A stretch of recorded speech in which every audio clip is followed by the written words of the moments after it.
നമസ്കാരം. ഡോക്ടർ ലൈവിലേക്ക് സ്വാഗതം. കുട്ടികൾക്ക് ജന്മനാൽ ഉണ്ടാകുന്ന ആരോഗ്യ പ്രശ്നങ്ങളെക്കുറിച്ചും അവയ്ക്കുള്ള ശസ്ത്രക്രിയ ഉൾപ്പെടെയുള്ള ചികിത്സാ രീതികളെക്കുറിച്ചുമാണ് ഇന്ന് ഡോക്ടർ ലൈവിൽ ചർച്ച ചെയ്യുന്നത്.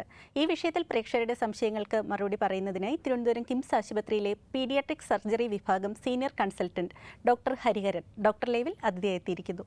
നമസ്കാരം ഡോക്ടർ. നമസ്കാരം. കുട്ടികൾക്ക് സാധാരണ ജന്മനാൽ ഉണ്ടാകുന്ന ആരോഗ്യ പ്രശ്നങ്ങൾ എന്തൊക്കെയാണ്? ജന്മനാലുണ്ടാകുന്ന ആരോഗ്യ പ്രശ്നം, അതായത് സർജറി ആവശ്യമുള്ള ആരോഗ്യ പ്രശ്നങ്ങൾ നമ്മൾ രണ്ടായിട്ട് കാണണം. ഒന്ന്, ജനനശേഷം ബാഹ്യമായിട്ട് കാണുന്ന അവയവങ്ങളിലെ പ്രശ്നങ്ങളാണ്. ഉദാഹരണം നമുക്ക് മുച്ചുണ്ട്, അതുപോലെ ചില കുട്ടികൾക്ക് കാല് വളഞ്ഞിരിക്കും, ചട്ടുകാലം നമ്മൾ നാട്ടുകാർ വിളിക്കുന്നത്. അതുകൂടാതെ വേറെയും പല അപാകതകൾ പുറമേ നിന്ന് കാണുന്ന അപാകതകൾ ഒരുപാടുണ്ട്. പലതരം ഹെർണിയകൾ, മൂത്രദ്വാരം മാറിയിരിക്കുന്ന ഒരവസ്ഥ, അതുപോലെ മലദ്വാരം ഇല്ല, അങ്ങനെ പലതുണ്ട്. അതൊരു ഗ്രൂപ്പ്. രണ്ടാമത്, ജനിക്കുന്ന കുട്ടികളുടെ ആന്തരിക അവയവങ്ങളിലുണ്ടാകുന്ന വ്യത്യാസങ്ങൾ, അതും ജന്മനാലുണ്ടാകുന്നതാണ്. അതുകൊണ്ട് അവർക്ക് ചില പ്രശ്നങ്ങൾ ജനിച്ച ശേഷം ഉണ്ടാകും. അത് മിക്കവാറും അതിൻ്റെ സിംറ്റംസ് അനുസരിച്ചായിരിക്കും നമ്മൾ എന്താണെന്ന് കണ്ടുപിടിക്കുക. ഇതൊക്കെ ഒരു കാലം വരെ നമുക്ക് ജനിച്ച ശേഷമേ അതൊക്കെ കണ്ടുവരുന്നുള്ളൂ.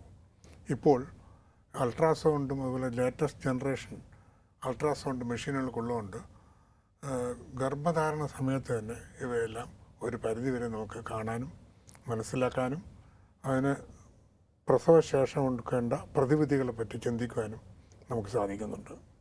സാധാരണയായിട്ട് കണ്ടുവരുന്ന രോഗങ്ങൾ എന്തൊക്കെയാണ്? അതായത് ആദ്യം നമുക്ക് ആന്തരികമായിട്ടുള്ള അവയവങ്ങളുടെ ഇത് നോക്കാം.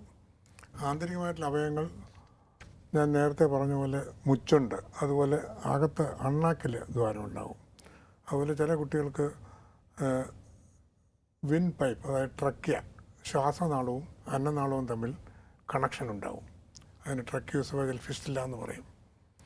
അതുകൂടാതെ ആമാശയത്തിൻ്റെ താഴത്തെ ഭാഗത്തിൽ ചില കുട്ടികൾക്ക് കട്ടി ഉണ്ടാകുന്നുണ്ട്. അതിന് പൈലോറി സ്റ്റെനോസിസ് എന്ന് പറയും. പിന്നെ ആമാശയവും വയറും നെഞ്ചും വേർതിരിക്കുന്ന ഒരു അവയവമുണ്ട്, ഡയഫ്രം എന്നാണ് പറയുന്നതിന്. അതിൽ ചില സുഷിരങ്ങളുണ്ടായാൽ ഇൻഡസ്റ്റൈൻസ്, അതായത് ചെറുകുടലും വൻകുടലും ഒക്കെ ശ്വാസകോശത്തിൻ്റെ ഇരിക്കുന്ന സ്ഥലത്തോട്ട് പോവുകയും ശ്വാസകോശം കംപ്രസ് ചെയ്ത് കുട്ടികൾക്ക് ശ്വാസം മുട്ടം അനുഭവപ്പെടുകയും ചെയ്യും. ഇതിന് ഡയഫ്രമാറ്റിക് ഹെർണിയ എന്നാണ് പറയുന്നത്. ഇത് കൂടാതെ കുറച്ചുകൂടെ താഴോട്ട് നോക്കിയാൽ ചെറുകുടൽ അല്ലെങ്കിൽ ഡുവോഡനം ആ തുടങ്ങിയ സ്ഥലത്ത് കുടൽ തിരിയും. ജന്മനാല് തന്നെ നോർമൽ ഡെവലപ്മെൻറ്റ് അല്ലെങ്കിൽ റൊട്ടേഷൻ ഉണ്ടാകാതിരിക്കുന്ന അവസ്ഥയുണ്ട്. അതിനെ നമ്മൾ മാൽ റൊട്ടേഷൻ എന്ന് പറയും. അത് കഴിഞ്ഞ് പിന്നെയും ചില ഇൻഡസ്റ്റൈൻസിൻ്റെ വാസ്കുലാരിറ്റി, അതായത് ബ്ലഡ് സപ്ലൈ നഷ്ടപ്പെടുന്ന ഒരു അവസരം ഉണ്ടാകുന്നുണ്ട്. അങ്ങനെ വരുമ്പോൾ ഇൻഡസ്ട്രീൻ്റെ ചില ഭാഗങ്ങൾ തമ്മിൽ കണക്ഷൻ വിട്ടുപോകുന്നു. അപ്പോൾ കഴിക്കുന്ന ആഹാരവും അതുപോലെ ബാക്കിയുള്ള ദഹിക്കപ്പെടുന്ന ആഹാരങ്ങളൊക്കെ താഴോട്ട് പോകത്തില്ല. ആ കുട്ടിക്ക് വയറ് വീർത്ത് വരും. ഇതെല്ലാം നമുക്ക് ജനനശേഷം അതിൻ്റെ സിംറ്റംസ് വെച്ചാണ് നമ്മൾ തീരുമാനിക്കുക. ഡോക്ടർ, നമുക്കൊരു ഫോൺ കോൾ ഉണ്ട്. ഹലോ, ഡോക്ടർ ലൈവാണ്. ആരാണ് വിളിക്കുന്നത്? എൻ്റെ പേര് മിഥുൻ എന്നാണ്. ഡോക്ടറിന്റെ ചോദിച്ചോളൂ. നമസ്കാരം ഡോക്ടർ. നമസ്കാരം, ചോദിക്കൂ. ഡോക്ടറെ, ഞാൻ വിളിക്കുന്ന കൊല്ലത്തിന് എൻ്റെ വൈഫ് ഇപ്പം ഡെലിവറി കഴിഞ്ഞ് പെൺകുഞ്ഞാണ്. പെൺകുഞ്ഞിനിപ്പം 18 ദിവസമേ ആയിട്ടുള്ളൂ. കുഞ്ഞിനിപ്പം ബ്രെയിൻ ഒരു കംപ്ലൈന്റ് ഉണ്ട്. ബ്രെയിൻ കംപ്ലൈന്റ് ഡോക്ടർ പറയുന്നതെന്ന് വെച്ചാൽ സെല്ലുകൾ തമ്മിലുള്ള ഫിലമെന്റ് ഇല്ല, സെല്ലുകളെ തമ്മിൽ ബന്ധിക്കുന്ന ഫിലമെന്റ് ഇല്ല. അതുകൊണ്ട് അവിടുത്തെ ഡോക്ടർ പറയുന്നത് പൂർണ്ണമായിട്ടും ഭേദപ്പെട്ട് വരുമോ വരത്തില്ലയോ എന്നൊരു ഉറപ്പ് നമുക്ക് നൽകിയിട്ടില്ല. കുഞ്ഞിപ്പം 18 ദിവസമേ ആയിട്ടുള്ളൂ. ബ്രെയിനിൽ എന്തോ ഡെവലപ്മെന്റ് എന്ന് പറഞ്ഞാൽ സെല്ലുകൾ തമ്മിൽ ബന്ധിക്കുന്ന ഫിലമെന്റ് ഇല്ല, അങ്ങനെയാണ് ഡോക്ടർ പറഞ്ഞത്. 18 ദിവസമേ ആയിട്ടുള്ളൂ. ഏത് ഭാഗത്താന്ന് വല്ലതും പറഞ്ഞോ? എന്തെങ്കിലും നമ്മുടെ കറക്റ്റ് MRI സ്കാനിങ് ചെയ്തായിരുന്നു. കറക്റ്റ് നെറ്റിയുടെ മുകൾ ഭാഗം മുതൽ ഒരു ബോണില്ല, എല്ലില്ല. എല്ലിന്റെ കുറവാണ് ഇവിടെ. സാധാരണഗതിയിൽ കുട്ടികൾക്ക് പ്രസവിക്കുമ്പോൾ ചില ഭാഗങ്ങളിൽ എല്ലിന്റെ അംശം കുറവായിരിക്കും. ആന്റീരിയർ അതുപോലെ പോസ്റ്റീരിയർ ഫോണ്ടന്നില്ല എന്ന് പറയും. ആ ഭാഗത്ത് സാധാരണ എല്ല് കാണത്തില്ല. അത് ജന്മനാലുള്ളൊരു ഇതാണ്. അത് എന്തിനെന്ന് വെച്ചാൽ കുട്ടികളുടെ ഡെവലപ്മെൻറ്റ് ബ്രെയിൻ ആണ് നല്ലവണ്ണം ആദ്യം ഡെവലപ്പ് ചെയ്യുന്ന വരുന്ന അവയവം. അത് ബ്രെയിൻ ഡെവലപ്മെൻറ്റ് വരുമ്പോൾ ബ്രെയിന് കവർ ചെയ്യുന്ന ഈ എല്ല് കംപ്ലീറ്റ് ഫ്യൂസ് ചെയ്യാൻ പിന്നെ ബ്രെയിനിന് ഡെവലപ്പ് ചെയ്യാൻ നോക്കില്ല. അത് ദൈവം തന്നെ അനുഗ്രഹിച്ചു കൊടുത്തിരിക്കുന്ന ഒരു പ്രശ്നമാണ്. അതുകൊണ്ടായിരിക്കാം അത് ബോൺ ആ ഭാഗത്ത് കുറഞ്ഞു കാണുന്നത്. അതൊരു രോഗമല്ല. അത് ക്രമേണ ഒരു 3 മാസം 4 മാസമൊക്കെ ആകുമ്പോൾ പതുക്കെ ആ ആൻറ്റീരിയർ ഫോണ്ടലിൻ്റെയും പോസ്റ്റീരിയർ ഫോണ്ടലിൻ്റെയും പതുക്കെ ഫ്യൂസ് ചെയ്യും. ഫ്യൂസ് ചെയ്ത് കഴിഞ്ഞാൽ പിന്നെ സാധാരണ നമുക്കൊക്കെ കാണുന്ന പോലെ കട്ടിയുള്ള തലയൊട്ടി ആൾ റൗണ്ട് ഉണ്ടാകും. അതെ. അല്ല ഡോക്ടർ, എൻ്റെ സംശയം എന്ന് പറഞ്ഞാൽ ഭാവിയിൽ എൻ്റെ കുഞ്ഞിന് ബുദ്ധിവൈകല്യം അല്ലെങ്കിൽ ബുദ്ധിമാന്ദ്യം അങ്ങനെ ഉണ്ടാകുമോ? ഒന്നുകൂടെ ഉറക്കെ പറയൂ. എൻ്റെ സംശയം എന്ന് പറഞ്ഞാൽ കുഞ്ഞിന് ഭാവിയിലെ ബുദ്ധിമാന്ദ്യം അല്ലെങ്കിൽ ബുദ്ധിവൈകല്യം അങ്ങനെ എന്തെങ്കിലും ഉണ്ടാകുമോ എന്നൊരു പേര്, അതാണ് എൻ്റെ ഒരു സംശയം. അല്ല, അതിപ്പോൾ MRI സ്കാനിൽ ബ്രെയിനിൻ്റെ ഡെവലപ്മെൻറ്റ് എങ്ങനെയാണ്, നോർമലാണോ ഇല്ലയോ എന്നൊക്കെ അറിയാൻ സാധിക്കും. പൂർണ്ണ വളർച്ചയായ ബ്രെയിൻ ആണെങ്കിൽ അതിനൊരു അപ്പിയറൻസ് കാണും. അതേസമയം ബ്രെയിനിന് വളർച്ച കുറവാണെങ്കിൽ അതിൻ്റെ അപ്പിയറൻസ് വേറെ ആയിരിക്കും MRI സ്കാനിൽ. അത് വെച്ച് നമുക്ക് പറയാൻ സാധിക്കും ഇത് സാധാരണ കുട്ടിയുടെ ബ്രെയിനാണോ അല്ല അബ്നോർമലാണോ എന്ന്. അങ്ങനെ വല്ലതും പറഞ്ഞിട്ടുണ്ടെങ്കിൽ നമുക്ക് കുറച്ചുകൂടെ കഴിഞ്ഞിട്ട് ഇതിൻ്റെ ഡെവലപ്മെൻറ്റ് എങ്ങനെ വരുന്നെന്ന് പറയാനൊക്കെ ഉള്ളൂ. അതിനൊക്കെ അസസ് ചെയ്യാനായിട്ട് ഓരോ ടെസ്റ്റുകളുണ്ട്. കണ്ണിൻ്റെ നോക്കണം, ചെവിയുടെ നോക്കണം, കേൾവി നോക്കണം, അങ്ങനെ പലതും നോക്കും.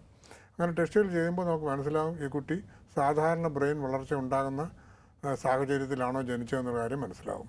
ഡോക്ടർ ലൈവിലേക്ക് വിളിച്ചതിന് നന്ദി. ഡോക്ടർ, നമുക്കൊരു കോളർ കൂടെ ഉണ്ട്. ഹലോ, ആരാണ് വിളിക്കുന്നത്? ഞാൻ തൃപ്പൂണിത്തുറയാണ് വിളിക്കുന്നത്. ഡോക്ടറുണ്ട്, ചോദിച്ചോളൂ. ഡോക്ടറുണ്ട്, ചോദിച്ചോളൂ. എന്റെ മോക്ക് ഇപ്പൊ മോളുടെ കൊച്ചിന് 2.5 വയസ്സായി, പെൺകുട്ടിയാണ്. പുള്ളിക്കാരത്തി ഇങ്ങനെ ടിവിയിലോ മറ്റുള്ള കാര്യങ്ങളോ കാണുമ്പോൾ അതിന്റെ കണ്ണ് ഒരു പ്രത്യേക ആംഗിളിൽ പിടിക്കുന്നു. അപ്പൊ ഒരു കാഴ്ചയുടെ ഒരു പ്രശ്നമുണ്ടോ എന്ന് സംശയമുണ്ട്. അപ്പോൾ അത് കുട്ടിക്ക് നമ്മൾ കുട്ടിയുടെ കണ്ണ് നോക്കുമ്പോൾ തന്നെ അറിയാം, 2 കണ്ണും ഒരുപോലെ ആയിരിക്കും. നമ്മൾ സൂക്ഷിച്ച് നോക്കിയാൽ അറിയാം. അതിന് സ്ക്വിൻഡ് എന്നാണ് പറയുന്നത്. കണ്ണിൻ്റെ ചില പേശികൾക്ക് ചെറിയ വ്യത്യാസങ്ങൾ വരുമ്പോൾ കണ്ണ് ഒരു വശത്തോട്ട് പോകും. ഈ കുട്ടികൾക്ക് അത് സ്ക്വിൻഡ് കറക്ഷൻ, സർജറിക്കൽ കറക്ഷൻസ് ഉണ്ട്. സാധാരണ കൊച്ചു കുട്ടികൾ ചെയ്യത്തില്ല. അതിന് സാധാരണയായിട്ട് അവർ കറക്റ്റീവ് ലെൻസ് കുട്ടികൾക്ക് വെക്കാൻ കൊടുക്കും. അങ്ങനെ ചെയ്യുമ്പോൾ ഒരു പരിധി വരെ ഈ സ്ക്വിൻഡ് കുറഞ്ഞു വരും. അതിൽ നിന്നില്ലെങ്കിൽ മാത്രമേ ചെറിയ ഓപ്പറേഷൻ കൊണ്ട് ഇത് കറക്റ്റ് ചെയ്യാൻ നോക്കുള്ളൂ. ഡോക്ടർ ലൈവിലേക്ക് വിളിച്ചതിന് നന്ദി. ഡോക്ടർ നേരത്തെ സൂചിപ്പിക്കേണ്ട കുടൽ മറിച്ചിൽ ഇതുമായിട്ട് ബന്ധപ്പെട്ട് ജന്മനാൽ ഉണ്ടാകുന്ന ഒരു അസുഖമാണെന്ന്. അതിൻ്റെ ലക്ഷണങ്ങളിൽ എങ്ങനെയാണ് നമുക്ക് മനസ്സിലാക്കാൻ കഴിയുന്നത്?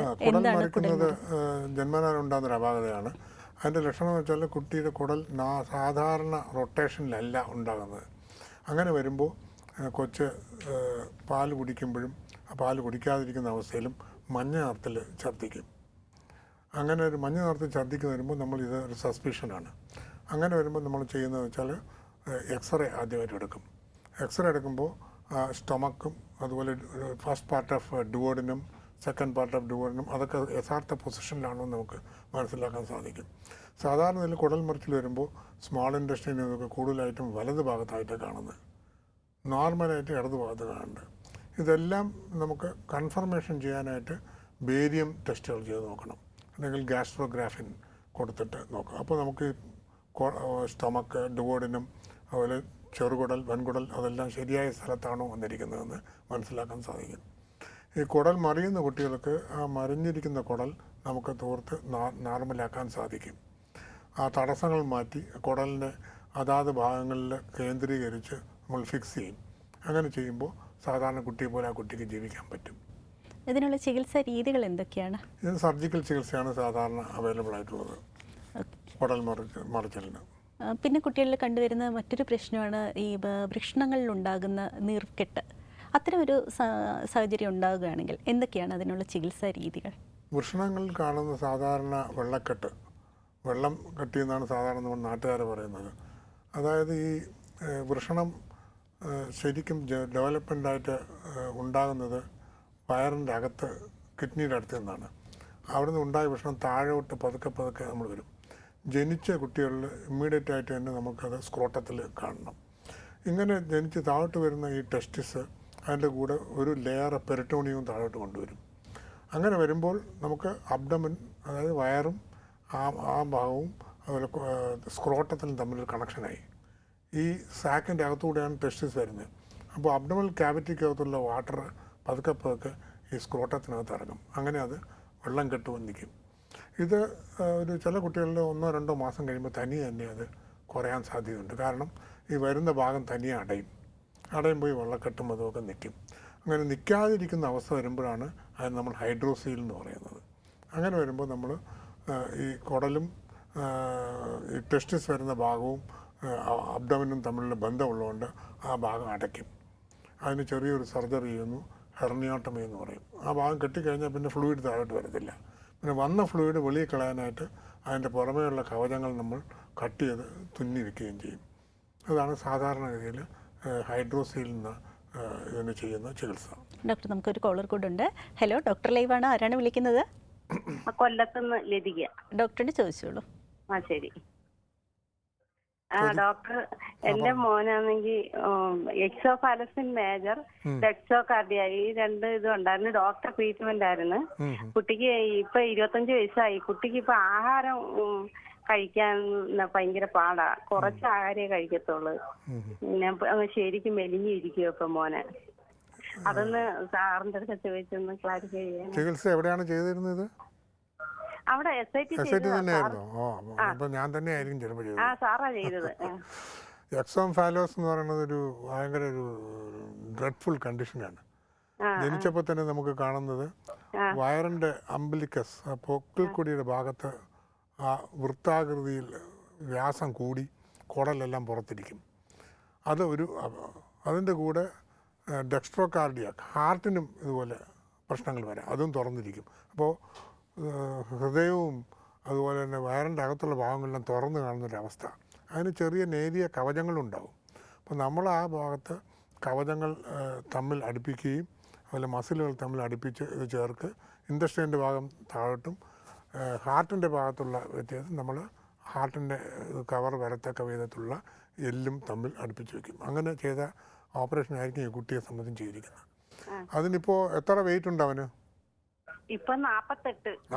25-48 വയസ്സ് നല്ല വെയിറ്റാണ്. അപ്പോൾ ആഹാരം അവന് കഴിക്കാനൊക്കെ പറ്റും. അതിനുള്ള തടസ്സങ്ങളൊന്നും ഇല്ലല്ലോ, ഛർദിലൊന്നും ഇല്ലല്ലോ? ഇല്ല, ഛർദിലല്ല. ആള് നല്ല ബ്രില്യന്റ് ആയപ്പോ എഞ്ചിനീയറിംഗ് പാസ്സായി, ജോലിയായി. പിന്നെ ഇപ്പോഴെപ്പോഴും അധികം ആഹാരമൊന്നും കഴിക്കാതെ തടിയന്മാരൊക്കെ വണ്ണം കുറച്ചുകൊണ്ടിരിക്കുന്ന ഒരു അവസ്ഥയിലാണ് നമ്മൾ പോകുന്നത്. അതുകൊണ്ട് അതിനെപ്പറ്റി നിങ്ങൾ പേടിക്കണ്ട. അവന് സാധാരണ ആക്ടിവിറ്റീസൊക്കെ ഇപ്പോൾ ചെയ്യുന്നുണ്ടല്ലോ. അത് തന്നെയാണ് നല്ലത്. ഡോക്ടർ ലൈവിലേക്ക് വിളിച്ചതിന് നന്ദി. ഡോക്ടർ ലൈവിൽ ഇനിയൊരു ഇടവേളയ്ക്കുള്ള സമയമാണ്. ഒരു ചെറിയ ഇടവേള.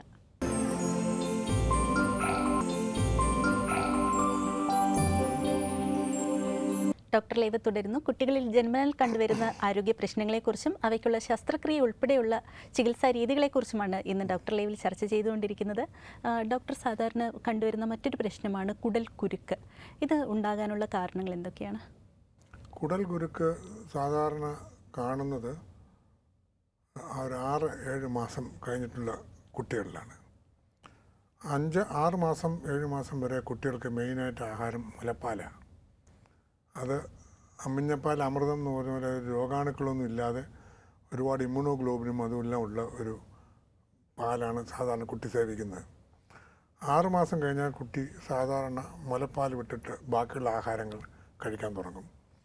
അങ്ങനെ കൊടുക്കുന്ന ആഹാരങ്ങൾ കഴിക്കുമ്പോൾ ഇൻഡസ്ട്രീനകത്തുള്ള ബാക്ടീരിയൽ ഫ്ലോറ, നമ്മുടെ ഗട്ടിന് മുഴുവനും ബാക്ടീരിയ, ആ ഫ്ലോറയ്ക്ക് മാറ്റങ്ങളുണ്ടാവും.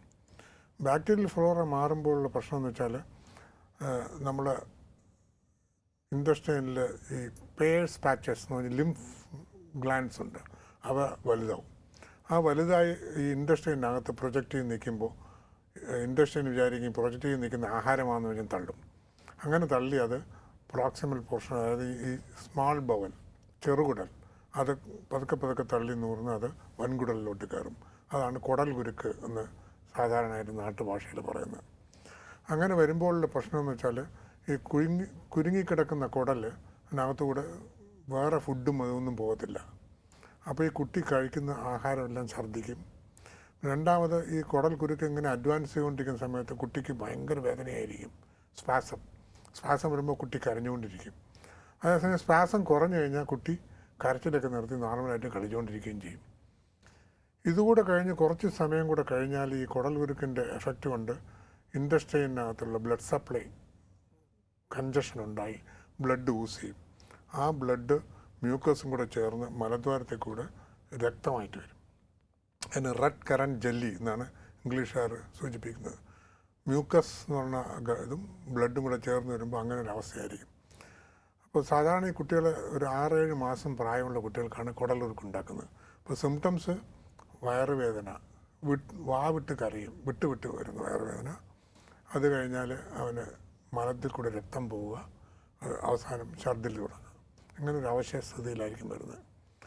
ഇത് നമുക്ക് ക്ലിനിക്കലായിട്ട് തന്നെ കൊച്ചിനെ വയറ് തൊട്ട് നോക്കുമ്പോൾ അറിയാം അവിടെ ഒരു കട്ടിയുണ്ടെന്ന് മനസ്സിലാവും. പിന്നെ ഉടൻ തന്നെ നമ്മൾ അതിന് വേണ്ടുള്ള ചികിത്സാ മാർഗ്ഗങ്ങൾ നിർദ്ദേശിക്കും.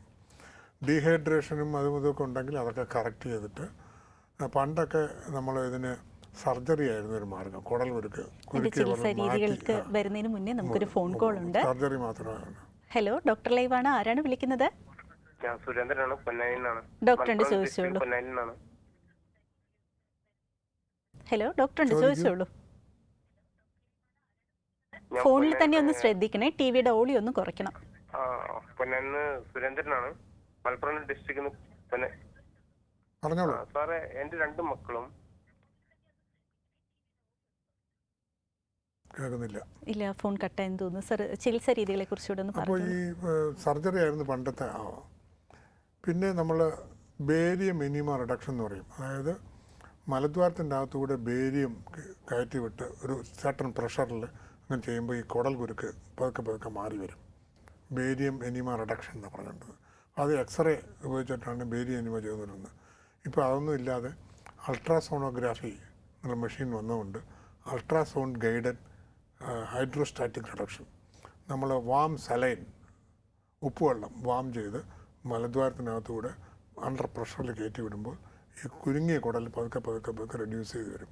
അങ്ങനെ കംപ്ലീറ്റ് റിഡക്ഷൻ കിട്ടും. ഏകദേശം 1990-കളിലൊക്കെ ഈ ടെസ്റ്റുകൾ നമ്മൾ SIT ആശുപത്രിയിൽ തന്നെ പ്രായോഗികമായിട്ട് പരീക്ഷിച്ച് നോക്കിയതിൽ അന്ന് 100% ഓപ്പറേഷൻ ചെയ്തുകൊണ്ടിരുന്ന അവസ്ഥ മാറി ഏകദേശം 99% ഓപ്പറേഷൻ ഇല്ലാത്തൊരവസ്ഥയിലോട്ട് നമ്മൾ പോയി. കാരണം അൾട്രാസൗണ്ട് ഗൈഡഡ് ഹൈഡ്രോസ്റ്റാറ്റിക് റിഡക്ഷൻ. അതാണിപ്പോൾ നമ്മൾ മിക്കവാറും സൗകര്യമുള്ള ആശുപത്രികളൊക്കെ ചെയ്യുന്ന ചികിത്സാവിധി. അതായത് നമുക്ക് സർജറി അവോയ്ഡ് ചെയ്യാം. ഇതിൽ 1-2 പ്രാവശ്യം നമുക്കിത് വേണമെങ്കിൽ ചെയ്യാൻ പറ്റും. കാരണം കുടലുറുക്ക് ഒന്ന് റെഡ്യൂസ് ചെയ്താൽ പിന്നെയും വേണമെങ്കിൽ വരാം. ആൻറ്റിസ്പാസ്മോഡിക്സും മരുന്നും എല്ലാം കൊടുത്താലും ചിലപ്പോൾ വരും. അങ്ങനെ വരുന്ന കുട്ടികൾക്ക് നമ്മൾ ചിലപ്പോൾ സർജറി വേണ്ടി വരും. കുട്ടികളിൽ കണ്ടുവരുന്ന മറ്റൊരു പ്രശ്നമാണ് ഹെർണിയ. അതിനെക്കുറിച്ച് ഇവിടെ ഒന്ന് വിശദമാക്കാമോ? ഹെർണിയ നേരത്തെ ഞാൻ സൂചിപ്പിച്ച പോലെ ഈ ടെസ്റ്റിസ് ആന്തരിക അവയവമാണ്. അതുണ്ടാകുന്ന കിഡ്നിയുടെ അടുത്ത് നിന്നാണ് താഴോട്ട് വരുന്നത്. ആ വരുന്ന വരവിൽ ആ ട്രാക്റ്റ് ഒരു പെരിട്ടോണിയം എന്ന് പറഞ്ഞ ഒരു ലെയറും കൂടെ താഴോട്ട് കൊണ്ടുവരും. ആ ലെയർ സാധാരണഗതിയിൽ ജനിച്ച ശേഷം തനിയെ അടഞ്ഞു പോകേണ്ടതാണ്. അടയാത്ത കുട്ടികൾക്ക് അത് പേറ്റൻ്റായിരിക്കും. അങ്ങനെ ഇരിക്കുമ്പോൾ ആദ്യത്തെ സ്റ്റേജിലൊക്കെ ഫ്ലൂയിഡ് മാത്രം വരും.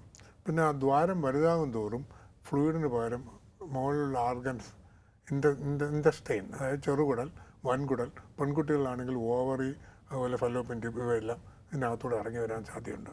ഈ അവസ്ഥയാണ് ഹെർണിയ എന്ന് പറയുന്നത്. സാധാരണയായിട്ട് ഹെർണിയ നമുക്ക് കാണുന്നത് ഇൻഡസ്റ്റൈൻസ്, സ്മോൾ ഇൻഡസ്റ്റൈൻ വരുന്നതായിട്ട്. അപ്പോൾ ഈ ദ്വാരം വലുതായിരിക്കുകയും ഇൻഡസ്റ്റൈൻ വെളി വരുമ്പോൾ കുട്ടിക്ക് പെട്ടെന്ന് വേദനയുണ്ടാവും, അതുപോലെ തടസ്സമുണ്ടാകുമ്പോൾ വൊമിറ്റ് ചെയ്യും. ഇങ്ങനെ ഇപ്പോൾ ഇത് വന്നു കഴിഞ്ഞാൽ നമ്മൾ ഉടൻ തന്നെ റെഡ്യൂസ് ചെയ്യണം. ഹെർണിയ റെഡ്യൂസ് ചെയ്യാൻ പറ്റിയാൽ ഉടനെ റെഡ്യൂസ് ചെയ്താൽ നമുക്കത് എമർജൻസി ആയിട്ട് ചെയ്യേണ്ട ആവശ്യമില്ല. ഇല്ലെങ്കിൽ സാധാരണ ഇപ്പോൾ ഇതുപോലെ ഹെർണിയുള്ള കുട്ടികൾക്കൊക്കെ നമ്മൾ എലക്റ്റീവായിട്ട് തന്നെ ഓപ്പറേഷൻ ചെയ്യാനായിട്ട് പ്രേരിപ്പിക്കും. കാരണം എമർജൻസി ആയിട്ട് ഒരു ഒബ്സ്ട്രക്ഷനായിട്ടൊക്കെ വന്ന് എമർജൻസി ചെയ്യുന്നതിന് പകരം എലക്റ്റീവായിട്ട് ഈ സർജറി ചെയ്താൽ അത് ഡേ കെയർ സർജറി എന്നാണ് അപ്പോൾ നമ്മൾ വിശേഷിപ്പിക്കുന്നത്. രാവിലെ വരിക, ഓപ്പറേഷൻ ചെയ്യുക, വൈകുന്നേരം വീട്ടിൽ പോവുക. അങ്ങനെ ഒരു പരിപാടിയാണ് ഈ ഹെർണിയൊക്കെ ഇപ്പോൾ നമ്മൾ കുട്ടികൾക്ക് ചെയ്യുന്നത്. പിന്നെ ഇപ്പോൾ എല്ലാ ആൾക്കാരും ഉടനെ ചോദിക്കും, സാറേ ഇത് താക്കോൽ ദ്വാര ശസ്ത്രക്രിയയാണോ എന്ന് ചോദിക്കുന്നത്. അതിപ്പോൾ ഒരു കോമൺ ഇതായിട്ട് മാറിയിരിക്കുക. കുട്ടികളുടെ ഹെർണിയ താക്കോൽ ദ്വാരം ശസ്ത്രക്രിയയുടെ ചെയ്യാനൊക്കെയില്ല. അതും ചെയ്യാം. ചില സെൻറ്ററിൽ താക്കോൽ ദ്വാര ശസ്ത്രക്രിയ വഴി ചെയ്യുന്നുണ്ട്. പക്ഷേ 100% നമുക്ക് സക്സസ് ആണെങ്കിൽ ഇതായിരിക്കും നല്ലത്. ഡോക്ടർ ലൈവിൻ്റെ സമയം ഇന്നിവിടെ പൂർണ്ണമാവുകയാണ്.